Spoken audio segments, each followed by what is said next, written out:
ভিন রাজ্যে গিয়ে পরিযায়ী শ্রমিকের মৃত্যু এবং সরকারের হস্তক্ষেপ এবার দাবি করছেন অধীর রঞ্জন চৌধুরী। কিন্তু যে পরিস্থিতি বেলডাঙ্গায় সোশ্যাল মিডিয়ায় পোস্ট করেছেন বিরোধী দলনেতা শুভেন্দু অধিকারী, ফারাক্কা থেকে চাকুলিয়া গত পরশু থেকে আগুনের মতন ছড়াচ্ছে হিংসা, অরাজকতা।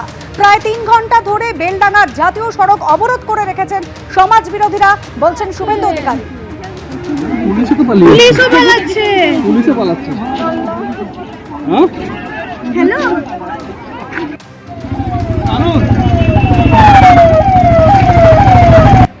এই তো তোমার পুলিশও আছে। শুভেন্দু অধিকারী এবং তিনি লিখছেন ইট পাটকেল ছোড়া হচ্ছে, আটকে রাখা হয়েছে জোর করে ট্রেন, গোটা এলাকা গুন্ডা মস্তানদের নিয়ন্ত্রণে চলে গেছে, কোন রকম পুলিশি পদক্ষেপ দেখা যায়নি, খাবার জল ছাড়া ট্রেনেই আটকে রয়েছেন হাজার হাজার ট্রেন যাত্রী। এলাকায় পর্যাপ্ত বাহিনী পাঠাতে বিজেপিকে আর্জি জানাচ্ছেন রাজ্যের বিরোধী দলনেতা। পশ্চিমবঙ্গে যে প্রশাসনের হাতের বাইরে চলে গেছে তা এই ঘটনা থেকেই পরিষ্কার, এক্স হ্যান্ডেলে পোস্ট করেছেন শুভেন্দু অধিকারী।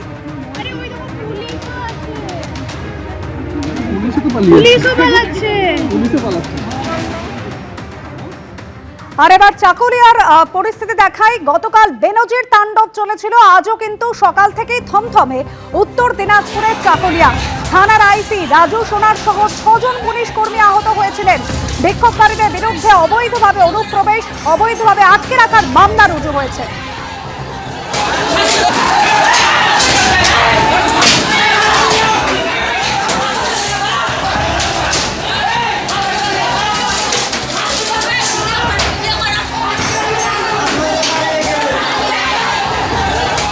ঝাড়খণ্ডের বিসিরামপুরে এক পরিযায়ী শ্রমিকের ঝুলন্ত দেহ উদ্ধার। মৃত আলাউদ্দিন শেখের বাড়ি মুর্শিদাবাদের বেলডাঙ্গায়। আর পরিযায়ী শ্রমিকের মৃত্যুর প্রতিবাদে রাস্তা অবরোধ করে আগুন জ্বালিয়ে বিক্ষোভ, সেই ছবি রেখেছি আপনাদের সামনে।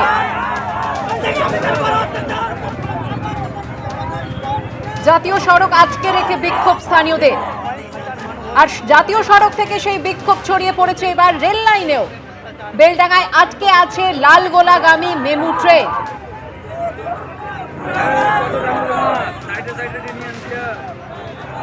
সরাসরি চলে যাব আমাদের প্রতিনিধি রাজীব চৌধুরীর কাছে। রাজীব, এই মুহূর্তে কি পরিস্থিতি?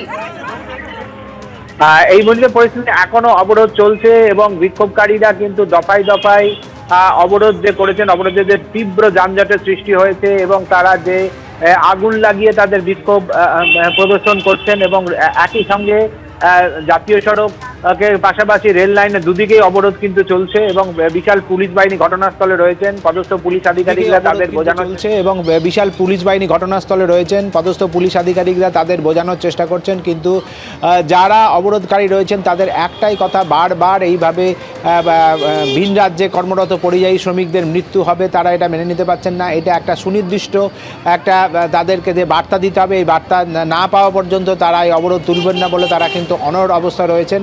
এবং যত সময় যাচ্ছে অবরোধকারীদের সংখ্যা তত কিন্তু বাড়তে শুরু করেছে এবং কার্যত জাতীয় সড়কের পাশাপাশি যে রেল লাইনের যে অবরোধের ফলে গোটাটা একেবারে বিচ্ছিন্ন অবস্থা সৃষ্টি হয়েছে।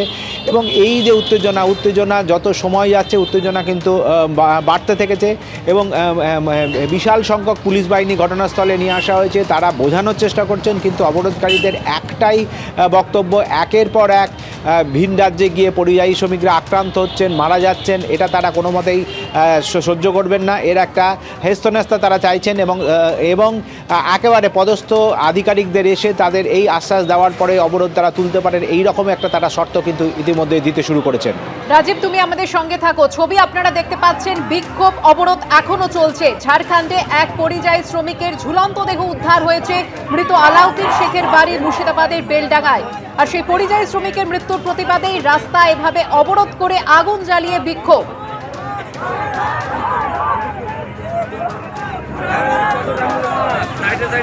শুধুমাত্র যে জাতীয় সড়কে এই বিক্ষোভ চলছে তাই নয়, এই বিক্ষোভ এবার ছড়িয়ে পড়েছে রেল লাইনেও। বেলডাঙ্গায় আজকে আছে লালগোলাগামী মেমু ট্রেন।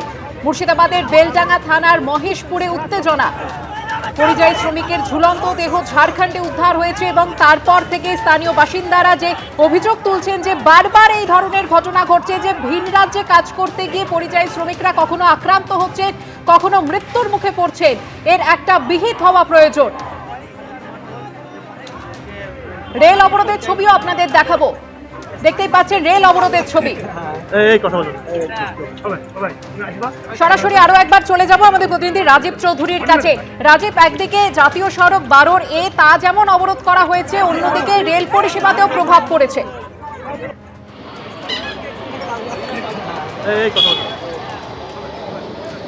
একেবারেই জাতীয় সড়ক এবং রেল পরিষেবা দুটোতেই প্রভাব পড়েছে। সকালে যে মৃতদেহ আসার সঙ্গে সঙ্গে কিন্তু মৃতদেহকে সামনে রেখেই এই বিক্ষোভের সূচনা হয় এবং তারা টায়ারের আগুন জ্বালিয়ে তারা বিক্ষোভের সূচনা করেন এবং চারপাশ থেকে বিভিন্ন মানুষজন তারা জাতীয় সড়কে তারা গিয়ে সমবেত হন এবং তাদের বিক্ষোভের মাত্রা তারা বাড়তে থাকে এবং তাদের একটাই কথা, দিনের পর দিন এইভাবে ভিন রাজ্যে মুর্শিদাবাদের পরিযায়ী শ্রমিকরা যাবেন এবং তারা আক্রান্ত হবেন, এটা কোনো মতেই মেনে নেওয়া যায় না। এর একটা সুনির্দিষ্ট কিছু ব্যবস্থা হওয়া দরকার বলেই তারা দাবি করছেন এবং এই দাবি এতেই তারা কিন্তু একেবারে চূড়ান্ত হিসাবে তারা এই অবরোধে যেতে বাধ্য হয়েছেন বলে তারা জানান। প্রথমে তারা জাতীয় সড়ক অবরোধ করেন, তারপরে তারা রেল লাইনেও অবরোধ করেন এবং এই দুই জোড়া অবরোধের জেরে কিন্তু একেবারে জনজীবন বিপর্যস্ত হয়ে পড়েছে। ঘটনাস্থলে বিশাল পুলিশ বাহিনী এসে পৌঁছেছে, কিন্তু তারা বারবার বোঝাচ্ছেন অবরোধকারীদের এই একটা ব্যবস্থা হবে এবং তারা কিন্তু সেই কোনো মতেই অবরোধকারীরা তাদের এই আশ্বাসে কিন্তু তারা একেবারেই সন্তুষ্ট হচ্ছেন না এবং তারা বলছেন যে যত দূর যেতে হয় তারা যাবেন এবং অবরোধ তারা দীর্ঘস্থায়ী রাখবেন বলে এই তারা দাবি করছেন। রাজীব, তুমি আমাদের সঙ্গে থাকো। ছবি আপনাদের সামনে রেখেছি কিভাবে আগুন জ্বালিয়ে রাস্তা অবরোধ করা হচ্ছে। অন্যদিকে মেমু ট্রেন আজকে রয়েছে বেলডাঙ্গায়, রেল লাইনে বিক্ষোভ ছড়িয়ে পড়েছে জাতীয় সড়ক থেকে। মুর্শিদাবাদের বেলডাঙ্গা থানার মহেশপুরে উত্তেজনা, বিশাল পুলিশ বাহিনী ঘটনাস্থলে এসেছে। পুলিশ আধিকারিকরা তারা বোঝানোর চেষ্টা করছেন বিক্ষোভকারীদের যাতে তারা বিক্ষোভ তুলে নেন, কিন্তু কোনো কিছুতেই তারা আশ্বস্ত হতে নারাজ।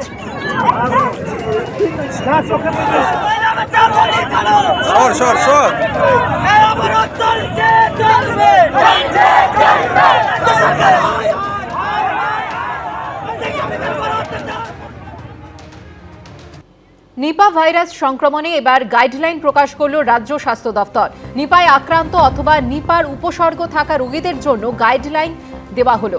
রোগীদের দেখভালের দায়িত্বে থাকা ব্যক্তি ও কর্মরত স্বাস্থ্যকর্মীদের জন্য গাইডলাইন তৈরি করল রাজ্য স্বাস্থ্য দপ্তরের 5 সদস্যের চিকিৎসক দল। রোগীর রক্ত, ফ্লুইড, লালা ড্রপলেটের সংস্পর্শে আসা ব্যক্তিকে হোম কোয়ারেন্টিনে থাকতে হবে। বাধ্যতামূলকভাবে ওই ব্যক্তিকে 21 দিনের হোম কোয়ারেন্টিনে রাখতে হবে, এমনটাই উল্লেখ রয়েছে গাইডলাইনে। উপসর্গ থাকা রোগীর সঙ্গে সীমাবদ্ধ জায়গায় কাটানো হাই রিস্ক, এমনটাই উল্লেখ গাইডলাইনে।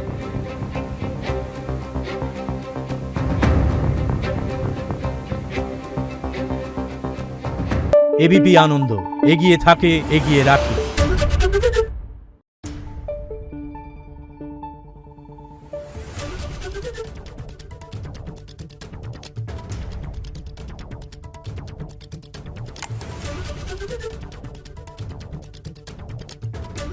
Thank you.